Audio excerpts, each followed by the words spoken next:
পাক তখন হুর বিন ইয়াজিদকে বলল, এ হুর বিন ইয়াজিদ, তুমি কি জানো আমি কে?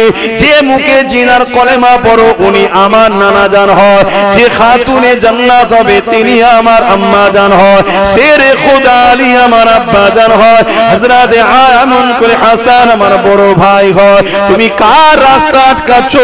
হুর বিন ইয়াজিদ বলেছিলেন, হযরত আমাকে ক্ষমা করবে, এটা রাজা বাদশার হুকুম, আপনি আমাকে ক্ষমা নজরে দেখবে। এই যুবকেরা ইমাম হোসেন পাক বললে, তাহলে যা আমার তিনটে প্রস্তাব রয়েছে, হয় আমাকে কুফায় যেতে দাও, না ইয়াজিদের কাছে নিয়ে যাও, না আমি যেখান থেকে এসেছি সেখানে ফিরে যেতে দাও।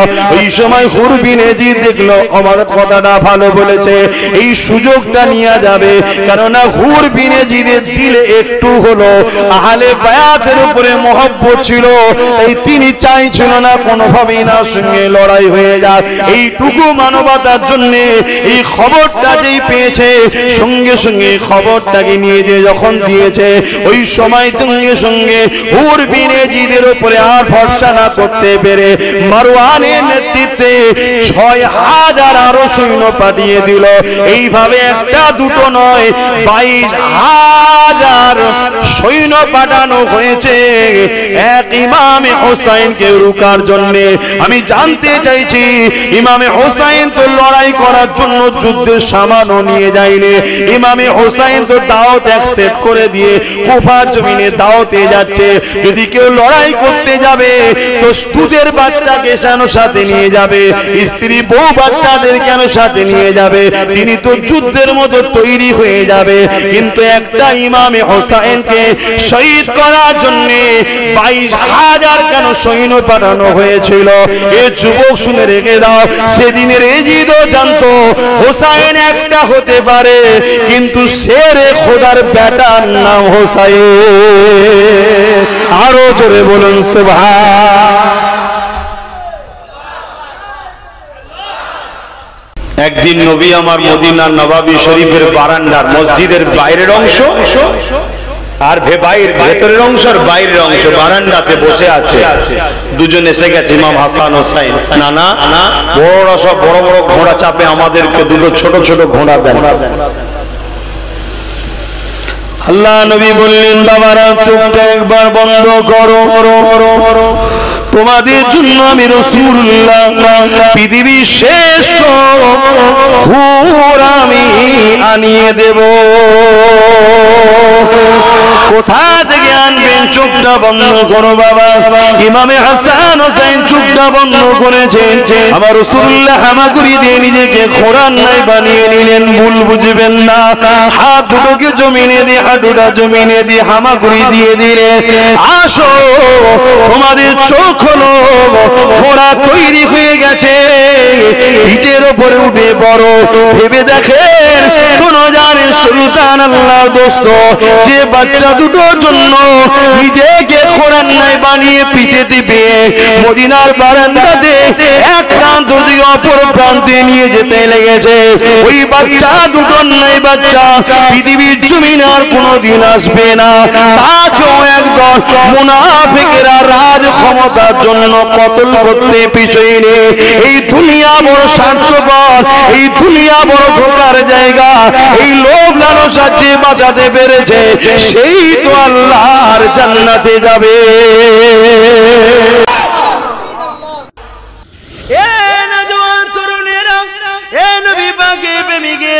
হযরত ইমাম হোসেন পাক এইভাবে রওনা দিয়ে দিলেন।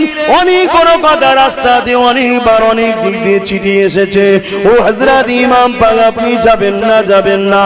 অনেক দিক দিয়ে চিঠি এসে আখিরাতে হাদিসটার কথা বললাম। আল্লাহ নবী খবে দেখেছি, নানা জানের সঙ্গে আমার একটা ওয়াদা নেওয়া হয়েছে, এই জন্য আমি হোসেনকে যেতেই হবে, রোকা যাবে না। এইভাবে যখন রওনা দিতে লেগেছে, এমন সময়তে কারবালার ময়দানের কাছাকাছি পৌঁছাবে। হুর বিন ইয়াজিদের নেতৃত্বে ১০০০ সৈন্য দিয়ে ইমাম হোসেন পাকের রাস্তাকে আটকে দেওয়া হলো। এই ইমাম পাক আপনি কোথায় যাবেন? এত সহজ নয়। তোমার আমার মতো লোককে তো মারতে ১ সেকেন্ড লোকের হাত কাঁপবে না। তোমাকে আমাকে গালি দিতে, মিথ্যা বদনাম দিতে লোকের এক সেকেন্ড কাঁপবে না। নবীর নাতিদেরকে ছাড়ে দে। মুসলমানই, আমি অমুসলিমের কথা বলতে আসিনি এখানে। মুসলমান, আমরা মনে করি মুসলমান মানেই জান্নাতি। না ভাই, মুসলমান মানে জান্নাতি নয়, মোমেন মুসলমান জান্নাতি। প্রত্যেকটা মোমেনই মুসলমান, কিন্তু প্রত্যেকটা মুসলমান কিন্তু মোমেন নয়। খুব ভালো করে বুঝবেন, প্রত্যেকটা মোমেন, তার মধ্যে মুসলমান শর্ত আছেই, কিন্তু প্রত্যেকটা মুসলমানের মধ্যে মোমেন শর্ত নাও থাকতে পারে। মোমেনকে, মোমেনাকে, মোমেন সেই ব্যক্তি যে সব কিছু থেকে আল্লাহ ও রসুলকে প্রাধান্য দেয়, আদব করে, ভালোবাসে, মেনে নেয়। জোরে বলুন সুবহানাল্লাহ। এমনকি মা বাপ, জমি জায়গা, স্ত্রী স্বামী, দুনিয়া, ক্ষমতা, জমি জায়গা, রাজগদি, সব কিছু থেকে।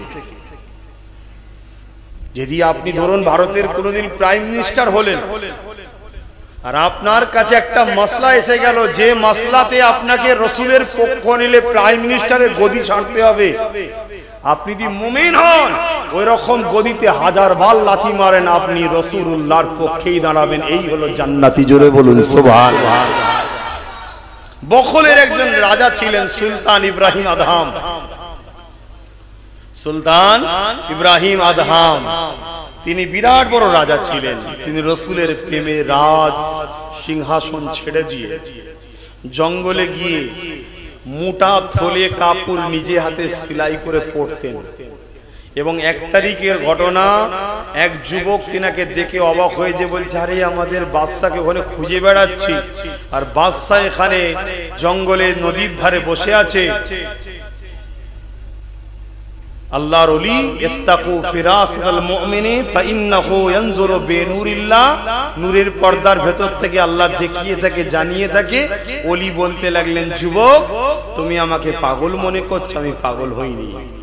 ক্ষমতার জোরে, প্রশাসনের পাওয়ারের জোরে, লাঠির জোরে, বন্দুকের জোরে, তরোয়ালের জোরে আমি বখল শহরের বাদশা ছিলাম, কিন্তু বখল শহরের বাদশাহী ছেড়ে দিয়ে মুস্তাফা জানে রহমতের জুতো টানা গোলাম যেদিন থেকে হয়েছি, সেদিন থেকে আমাকে আল্লাহ শুধু মানুষের নয়, তামাম মখলুকাতের বাদশা বানিয়ে দিয়েছে। জোরে বলুন সুবহানাল্লাহ। সেদিন ক্ষমতার জোরে লোক আমার কথা শুনতো, আজকে দেখো আল্লাহর মখলুক পানির মাছও আমার কথা শোনে। হাতে যে সুইতে সেলাই করছিলেন, পানিতে ফেলে দিলেন, দিবার পরে বলতে লাগলেন, এ পানির মাছেরা আমার সূঁচটাকে ফিরিয়ে দাও। হাজারো হাজারো মাছলি সোনার সূঁচ নিয়ে পানির কিনারায় মুখ তুলে রয়েছে। হুজুর বলছে, এটা নয়, আমারটা কই, আমি তো সোনার ফেলিনি। এক বড় মাছ হুজুরের সেই সূঁচটাকে নিয়ে এসে পানির কাছাকাছি এসে, ডাঙার কাছাকাছি এসে মুখ তুলে রয়েছে। জোরে বলুন সুবহানাল্লাহ। নবীর হয়ে যান, নবীর হয়ে যান, নবীর হয়ে যান। ইমামে হোসাইন পাকের দিকে আবার ফিরে আসছে। আল্লাহ নবীর পিঠে বসে হুজুরের চুলকে দুজনে মিলে ধরেছে। হুজুর বাবরি চুল রাখতেন, বাবরি চুল রাখাও সুন্নাত, আর এক লেভেলের চুল ছোট ছোট রাখাটাও সুন্নাত। তিন ধরনের সুন্নাত আছে। তো হুজুর বেশিরভাগ সময় বাবরি চুল রাখতেন। হুজুরের এই চুলের হাদিস কয়েক হাজার, কয়েক লাখ শুধু চুলেরই হাদিস আছে। জোরে বলুন সুবহানাল্লাহ। আর কেউ যদি একটা হুজুরের জুলফ মুবারক পায়, সে যদি সেটাকে যত্ন করে আদব করে রেখে দেয়, আস্তে আস্তে দেখবেন ওটা আস্তে আস্তে বাড়বে। বললেন না সুবহানাল্লাহ? 1450-1500 বছর চলে গেছে, হুজুরের জুলফ মুবারক কারো না কারো কাছে আছে। বংশ পরম্পরায় পাই রে বাবা, বংশ পরম্পরায় পায়। যার কিসমত ভালো সে পায়। ওটা আস্তে আস্তে কেন বাড়ে? আল্লাহ নবী হায়াতুন নবী, তিনার চুল মুবারকটাও হায়াতে আছে। জোরে বলুন সুবহানাল্লাহ। এশিয়া মহাদেশের সবথেকে বড় একজন মুহাদ্দিস যিনি হলেন হযরতে আব্দুল হক মুহাদ্দিস দেলবি রাহমাতুল্লাহ আলাইহি। তিনি একবার হজ করতে গিয়েছিলেন। তো গিয়ে দেখছে একটা খাজুরের দোকানে একটা কাঁচের শিশির মধ্যে বড় যত্ন করে, বোঝা যাচ্ছে একটা জিনিসকে যত্ন করলে বোঝা যায় তো, বড় সুন্দর করে সাজিয়ে যত্ন করে দোকানদার একদম ওপরে দোকানের খুব যত্ন করে রেখেছে।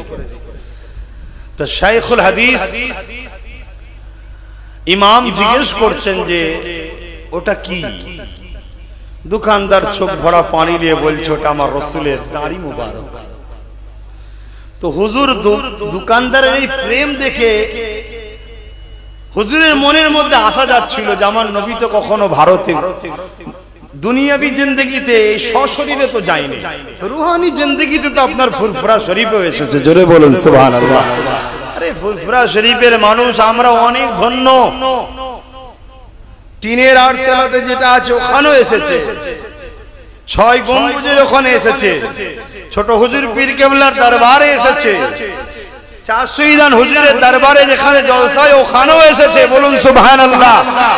আর এই আশাটা হুজুরের ছোট হওয়ার ব্যাপার নয়, গার্জেন সন্তানের কাছে যায় এটা স্বাভাবিক। জোরে বলুন সুবহানাল্লাহ। নবী তো প্রত্যেকটা উম্মতের বাপ। জোরে বলুন সুবহানাল্লাহ।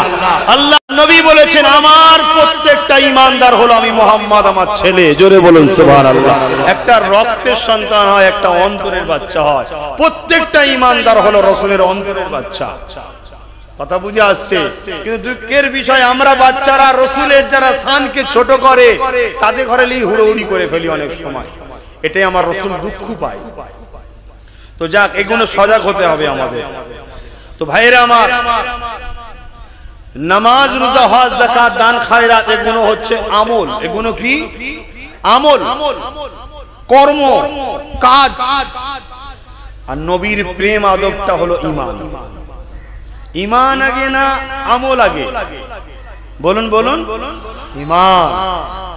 অতি কাজে যদি কারো ভুল ভ্রান্তি হয়েও যায়, ধরুন একটা কেউ আপনাকে কাজ দিয়েছে, কাজটা করে গেছেন, আমিও গেছি, আপনিও গেছেন, অনেকে গেছে, দেখা যাচ্ছে কাজটা কারো 10% ভালো হয়েছে, 90% ভুল, কারো 20% ভালো হয়েছে, 80% ভুল, কারো আবার 99% ভালো হয়েছে, 1% ভুল। কিন্তু কাজ আপনি নিয়ে গেছেন, যদি আপনি কর্মচারী ওই মালিকের খাতায় আপনার নাম থাকে, আর মালিক তো বড় দয়ালু, মালিক কিন্তু আপনার গুঞ্জাইশ শুনবে যে হুজুর চেষ্টা করেছি, ভুল হয়ে গেছে, আপনি ক্ষমা করে দেন, চল যা। কিন্তু আপনি যদি সেই মালিকের খাতায় আপনার যদি গোলামীর নামটাই না থাকে, তাহলে আপনার সেখানে কোনো গুঞ্জাইশ আছে ভাই? 99% ভালো কাজ যিনারা করেছেন তিনারা হলো সুলতানে হিন্দ গরিবে নওয়াজ। জোরে বলুন সুবহানাল্লাহ। তিনারা বড় পীর সাহেব হুজুর। জোরে বলুন সুবহানাল্লাহ। তিনারা আমার মুর্শিদ কেবলা মুজাদ্দিদ জামান শহীদান হুজুর। ইনারা 100-র মধ্যে 99% কোনো খোদ নাই, ভালো কাজ করেছে। জোরে বলুন সুবহানাল্লাহ। আমরা হলাম সেই আসামি, আমাদের 10% হয়তো ভালো আছে, 90% খারাপ। কিন্তু আমরা যদি মুস্তাফা জানে রহমতের ঈমানের জায়গাটা ঠিক রাখি, যে তিনাকে আমরা রাসূল বলে মেনে নিয়েছি, তিনাকে আদব করি, প্রেম করি, এখানে কোনো খুঁত যদি না থাকে, মহান আল্লাহ অনেক দয়ালু, আমাদের 10% ঠিকটাকে 90% ভুলটা দেখবে না, এটাকেই চালিয়ে নেবে। জোরে বলুন সুবহানাল্লাহ। কিন্তু ঈমান যদি না থাকে, 100% ভালো কাজ নিজেও লাভ আছে, কারণ আমি তোমার থেকে তো মাল লোবো না, তুমি তো আমার কেউ নও। ঈমান আগে, ঈমান। ঈমান রাসূলকে ভালোবাসার নাম, নবীকে আদব করার নাম। আর নবী নিজে বলছেন, আল্লাহ হাসান হোসেনকে আমি ভালোবাসি, যারা হাসান হোসেনকে ভালোবাসে আল্লাহ আপনি এদেরকে ভালোবাসবেন, তাদেরকে। জোরে বলুন সুবহানাল্লাহ। অপরাধী শরীফের মধ্যে আছে যারা আমি রাসূলুল্লাহকে পেতে চায় তারা যেন হাসান হোসেনকে মহব্বত করে, যারা হাসান হোসেনের সঙ্গে বক্স রাখবে, দুশ্মনী রাখবে, হাসান হোসেনকে আঘাত দেবে। এ আমার মালিক আল্লাহ, আপনার কাছে আমি রাসূল দোয়া চাই, আপনিও তাদের উপরে বক্স রাখুন, তাদের উপরে আপনার আযাব রাখুন। এ যুবকেরা, তরুণীরা, বাপেরা, এ নবী পাকের প্রেমিকেরা, ইমামে হাসান হোসেন ছোটবেলা থেকে নবীর কোলে পিঠে কাঁধে করে বড় হয়েছে। আল্লাহ নবী যখন কোন সফরে যেতেন, ইমামে হাসান হোসেন দুজনকে দুই কাঁধে নিতে, দুই ভাই নবী পাকের চুল মুবারককে ধরে বসতো। যারাই দেখতো তারাই বলতো সওয়ারিটা বড় দামি, অর্থাৎ যার উপরে সওয়ার হওয়া হয় তাকে সওয়ারি বলা হয়, অর্থাৎ আমার রাসূলুল্লাহ বড় দামি প্রশংসা করে। যখনই কেউ বলে সওয়ারিটা বড় দামি, আল্লাহ নবী এক মুহূর্ত দেরি করতো না, সঙ্গে সঙ্গে তার দিকে লক্ষ্য করে বলতো আপনি সওয়ারিটা দামি দেখতে পাচ্ছেন, সওয়ার দুটো কি দেখতে পাচ্ছেন না? আমি মুহাম্মদ জানিয়ে দিই সওয়ারি যেমন দামি, তাদের উপরে যে দুজন বসে আছে ওই সওয়ার দুটোকেও আল্লাহ পাক দামি বানিয়েছে।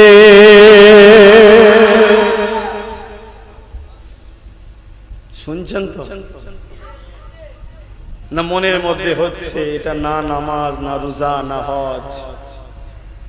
আমি আবার বলছি, এটা আমলের আলোচনা হচ্ছে না, ইমানের আলোচনা হচ্ছে। এটা ইমান, হোসাইনও ইমান। নামাজের নামাজ আল্লাহ হোসাইনকে করেছে, জোরে বলুন সুবহানাল্লাহ।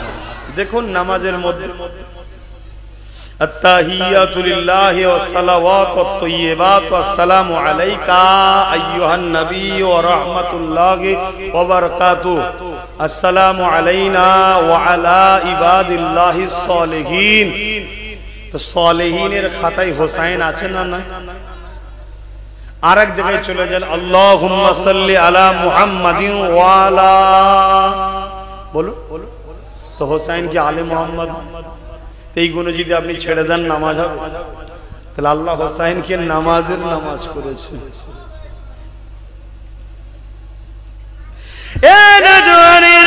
পৃথিবীতে আমি আপনি কি নামাজ পড়েছি জানি না, কিন্তু কারবালা জমিনে হোসাইনের সিজদা, ওই সিজদা জমিন আজও মনে রেখেছে, আসমানও দেখেছে, কায়নাতও দেখেছে।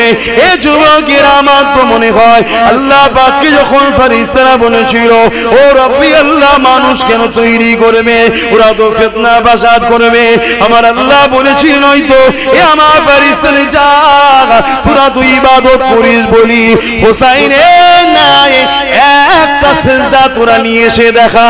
না না, পারবি না, পারবি না, কারণ আমার হোসাইনের জোড়া দ্বিতীয় সিজদা জমিনে হয়নি আর হবে না। যেখানে 22,000 সৈন্য দাঁড়িয়ে আছে আমার হোসাইনকে শহীদ করবে বলে, যেখানে 22,000 তীর তরোয়াল নিয়ে দাঁড়িয়ে আছে আমার হোসাইনকে কতল করবে বলে, যেখানে 22,000 সৈন্য ঝাঁকে ঝাঁকে আসছে আমার হোসাইনকে কতল করে দেবে বলে, এ যুবকেরা হোসাইন তরোয়াল চালাতে লেগেছে। বেঈমানিরা, জাহান্নামীরা, জাহান্নামের কুত্তারা দুটুকরো হয়ে জাহান্নামে যেতে লেগেছে। হোসাইনের তরোয়ালের সামনে কেউ দাঁড়াতে পারছে না, সীমার মাথায় হাত দিয়ে বসে গেছে। আজ পৃথিবীর দুশ্মন এক জায়গায় হয়ে গেল, আলীর বেটাকে কেউ থামাতে পারবে না, শেরে খুদার বেটাকে কেউ থামাতে পারবে না। হঠাৎ করে দেখা যায় ইমামে হোসাইনের তরোয়াল থেমে গেল, ঘোড়ার পিঠ থেকে নামতে লেগেছে। দুশ্মন চতুর্দিকে ঘিরে দূরে দূরে দাঁড়িয়ে আছে, কেননা যে আগায় সেই তরোয়ালে দুটুকরো হয়ে যায়, তাই অন্তরে ভয় তাদের ঢুকে গেছে, তাই দূরে দূরে দূরে দূরে দাঁড়িয়ে আছে। সবাই অবাক হয়ে দেখতে লেগেছে কে থামালো হোসাইনকে, কে হোসাইনের তরোয়ালকে রুকে দিল, কি জন্য হোসাইন ঘোড়া থেকে নেমে গেল। এ যুবকেরা, দেখা যায় আমার হোসাইন পাক তরোয়ালটাকে রেখে দিয়ে আল্লাহ পাকের নামাজে দাঁড়িয়ে গেছে। অর্থাৎ এই জমিনে হোসাইনের তরোয়াল একমাত্র যিনি থামিয়েছে ওটা অন্য কেউ না, আল্লাহর প্রেম, আল্লাহর সিজদা থামিয়ে দিয়েছে।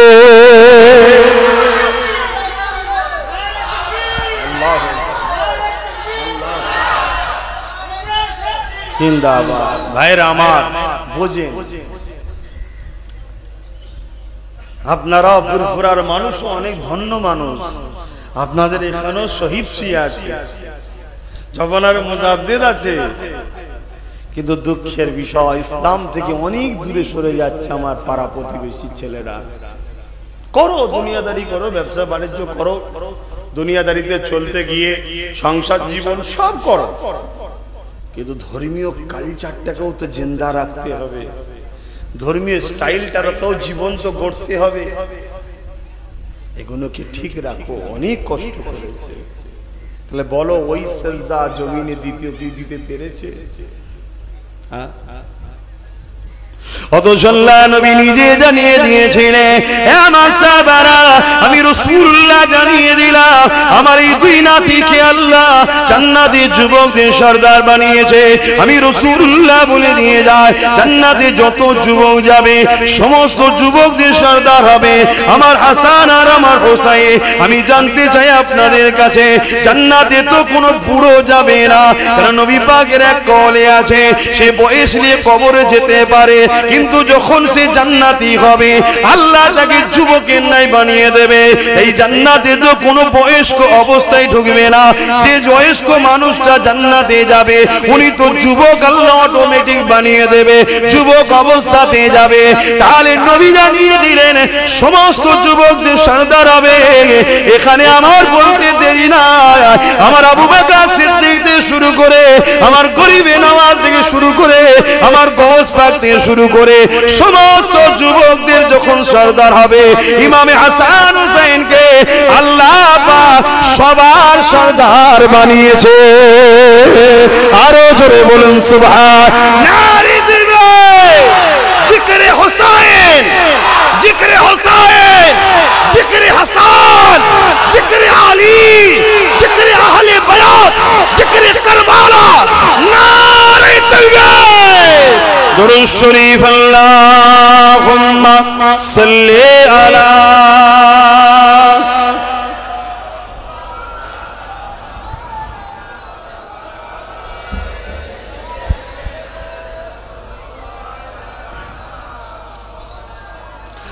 सैयदे करबला में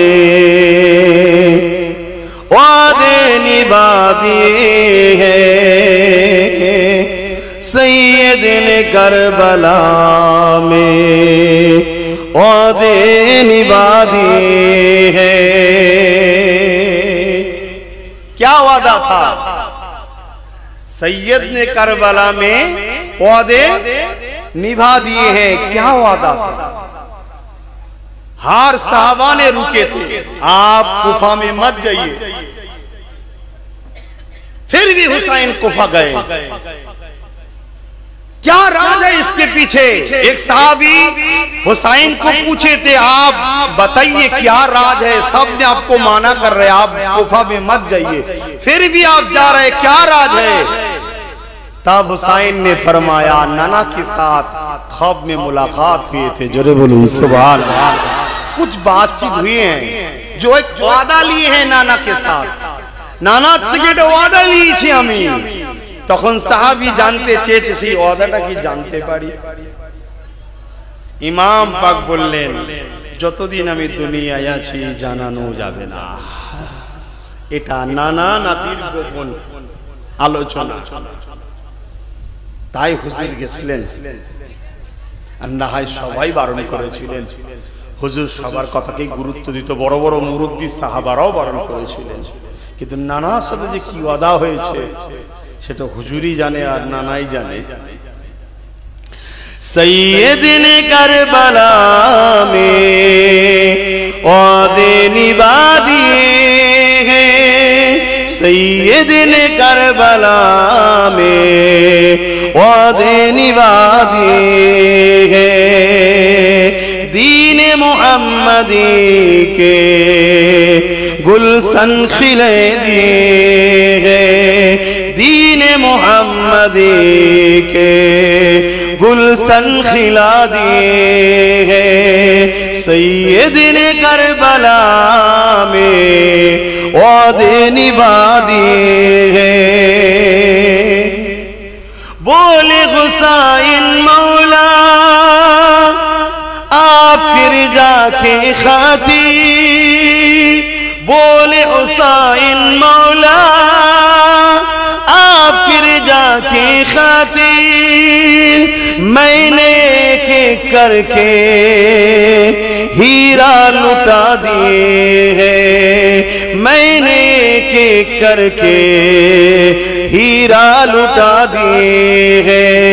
सैयदने करबला में वादे निभा दिए हैं। अल्लाहुम्मा सल्ली अला, जोरे जोरे पढ़े, सबाई जबान खुले पढ़े, वाला आले सैयदना।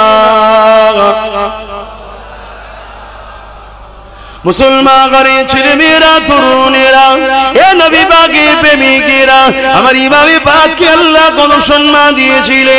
আল্লাহ নবী যেখানে বললে তোমরা জান্নাতের যুবকদের সর্দার হবে, কি দরকার ছিল কারবালা জমিনে গিয়ে ওই জায়গাতে লড়াই করার, অন্যায়কারী জালিম শাসকের বিরুদ্ধে কথা বলা। আল্লাহ পাক ইমামে হুসাইনকে আরো কত সম্মান দিয়েছে দেখুন। সরে সরে আসা যাবে, আছে জায়গা? একটু দেখেন না, একটু সরে সরে আসুন, মুখে কথা নয়। আসেন আসেন, বসেন জান্নাতে। তারা কত কষ্ট করেছে, আমরা একটু দিনের জন্য কিছু সময় দিতে পারছি না, আর তারা জান দিয়ে দিয়েছে। শুধু জান না, পুরো পরিবারকে কুরবান করেছে। হযরত ইমাম হুসাইন পাক যখন কুফা থেকে রওনা দিয়েছিলেন, সময়ের দিকে খেয়াল করে পুরো ইতিহাস আর বলতে পারবো না। মেন জায়গাটা আসি, কুফা থেকে বারবার চিঠি আসতে লেগেছে, ও হযরত ইমাম হুসাইন আপনি আমাদের কুফায় আসুন, আমরা আপনাকে নেতা বলে, লিডার বলে আপনার নেতৃত্ব মেনে দ্বীন ইসলামের আদর্শে জীবন করতে চাই।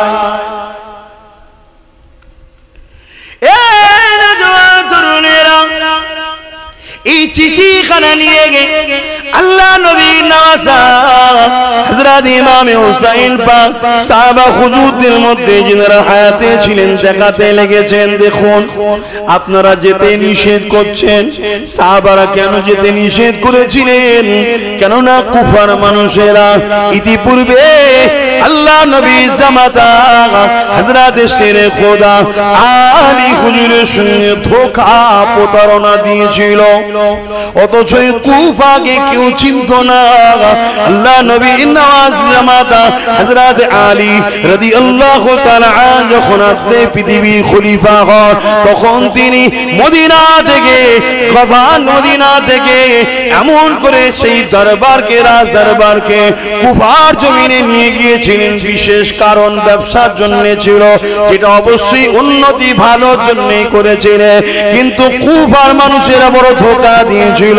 মাওলা আলী শের খোদাকে ফজরের নামাজ একসাথে পড়ে নিয়ে হুজুরকে কতল করেছিল এই নামাজি মুনাফিকেরা।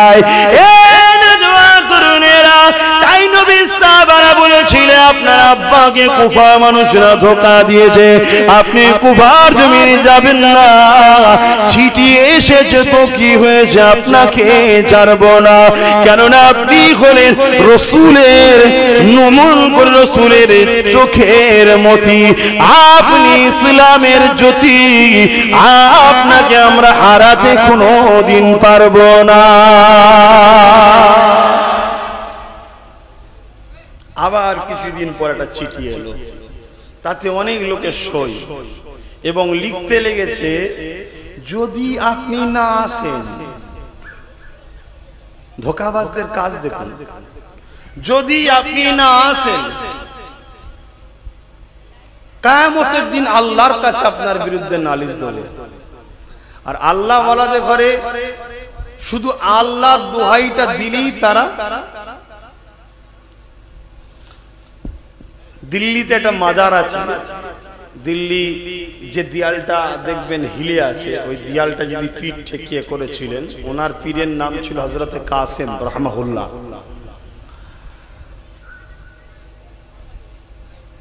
তা হযরতে ভারে ভারে শাহ রহমাতুল্লাহ আলাইহি তিনি মজলুম মানুষ ছিলেন, অনেক বড় ইতিহাস। তাকে কিছু মানুষ ফতোয়া দিয়ে কতল করেছিল, শহীদ করেছিল। তো উনি কি করতেন, তারা যখন নামাজ পড়তে দাঁড়াতো উনি তাদের সামনেতে ছুটোছুটি করতেন, শহীদ হয় ইন্তেকাল হওয়ার পরও।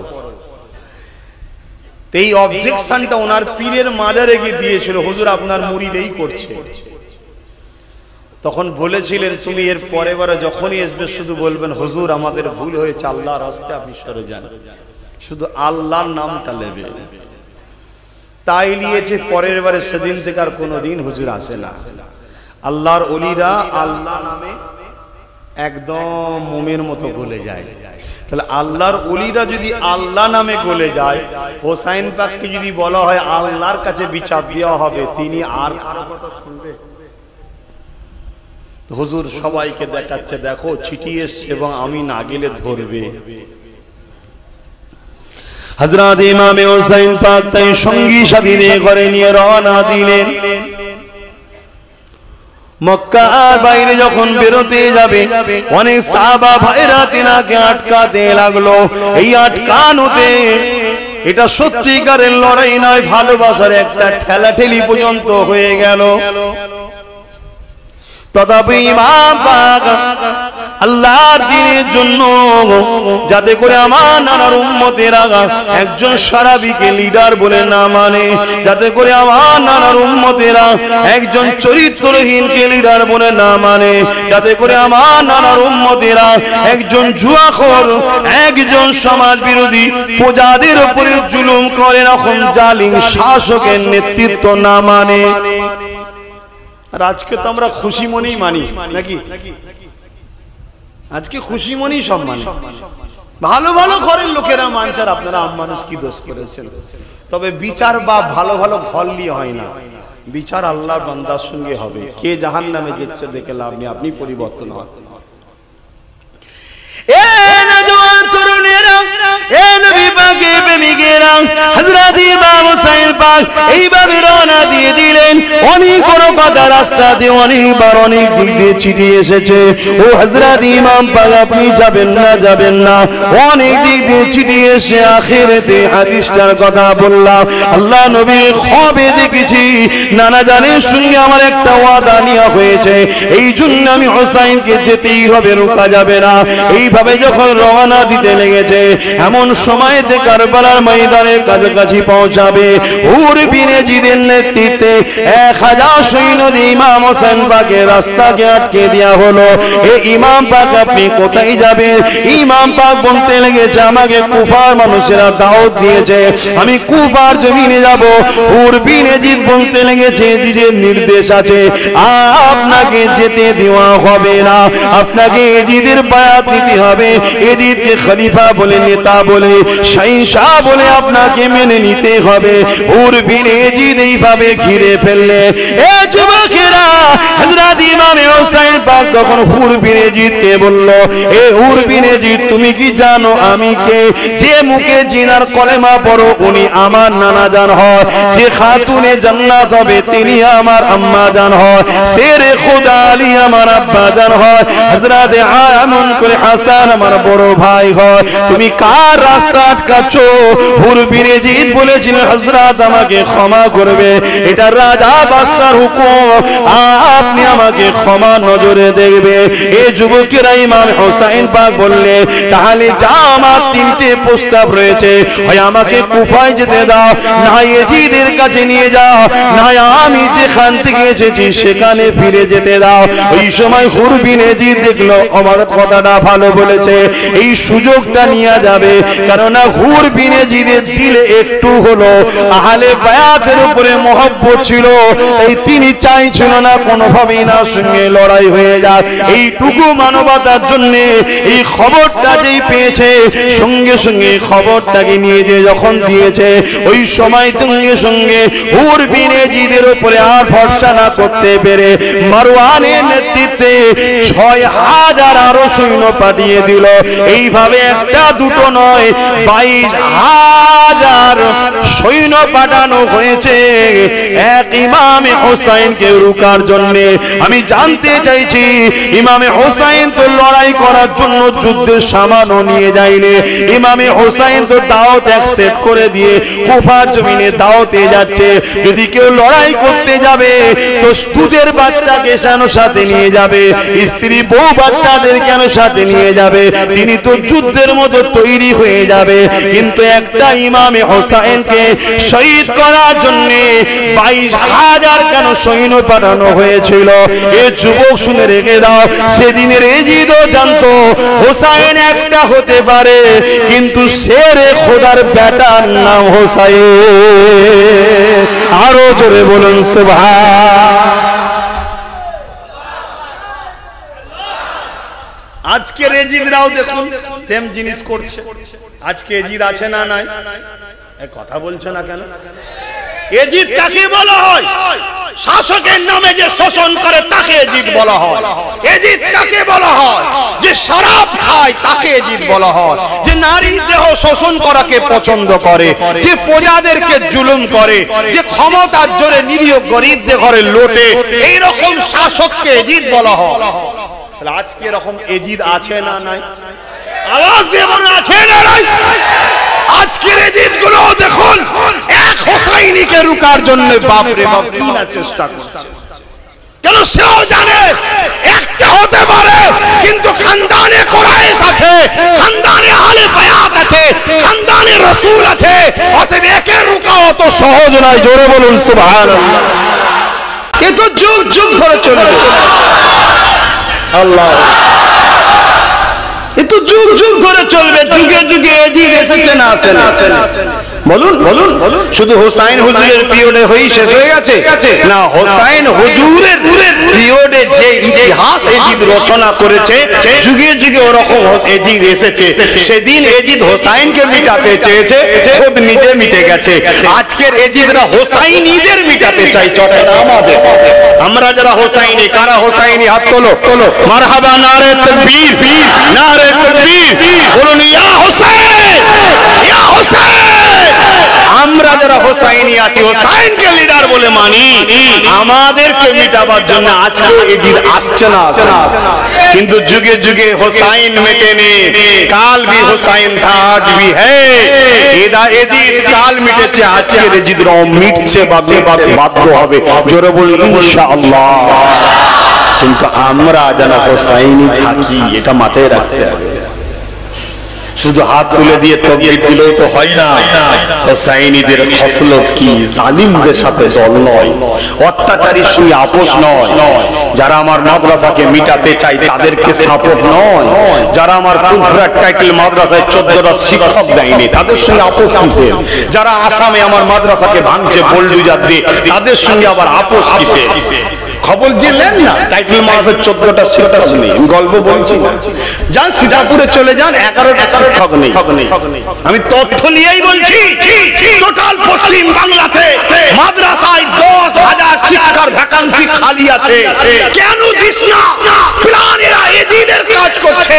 কেন এরা জানে মাদ্রাসায় ইনসানিয়াতের শিক্ষা দেওয়া হয়, মাদ্রাসায় সভ্যতার শিক্ষা দেওয়া হয়, মাদ্রাসায় গরিব দরদির শিক্ষা দেওয়া হয়, মাদ্রাসায় মা বাপের সেবা করার শিক্ষা দেওয়া হয়, মাদ্রাসায় হুব্বুল ওতন দেশকে ভালোবাসার শিক্ষা দেওয়া হয়, মাদ্রাসায় সুদ নিও না শিক্ষা দেওয়া হয়, মাদ্রাসায় ঘুষ খেও না শিক্ষা দেওয়া হয়, মাদ্রাসায় চুরি করো না শিক্ষা দেওয়া হয়, মাদ্রাসায় জালিমকে সাথ দিও না শিক্ষা দেওয়া হয়। তাইরা মাদ্রাসাকে মিটাবার জন্য 10,000 শিক্ষা ভ্যাকান্সি খালি করেছে। যেখানে শিক্ষক থাকবে না সেখানে ছাত্র দেবে না, ছাত্র যখন থাকবে না প্রতিষ্ঠানটা ভেঙে পড়ে যাবে। এরা মাদ্রাসার দুশমন। মাদ্রাসার দুশমনকে যারা সাপোর্ট করে সে হতে পারে কোন সিদ্দিকী, হতে পারে কোন সৈয়দ দাবিদার, কিন্তু বলতে আমি বাধ্য হচ্ছি আজকের এজিদের দালাল ছাড়ার কিচ্ছু নয়। ঠিক না বেটি?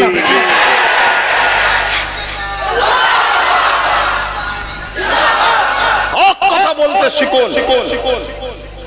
আপনার জায়গা লিমিট অনুযায়ী আপনি বলুন। আপনার পরিবারের উপরে আপনার ক্ষমতা, অর্থাৎ আপনি শুধু পরিবারের কাছে হক কথা বলতে পারবেন। বলুন তাকে হক কথা। এটাও জিহাদের সওয়াব হবে। আপনি পাড়ার মোড়ল, আপনার কথা পাড়ার লোক শোনে, আপনি পাড়ার বাসীর কাছে হক কথা বলুন। আপনি পঞ্চায়েতের প্রধান, আপনার পঞ্চায়েত আপনার কথা শোনে, আপনি পঞ্চায়েত পর্যন্ত হক কথা বলুন। আপনি এলাকার বড় নেতা, একটা পুরো থানা 2-10টা থানা আপনার কথা শোনে, আপনি ওই এলাকায় হক কথা বলুন। আরে আপনি যদি হক কথা না বলতে পারেন তাহলে আপনি তো এজিদ।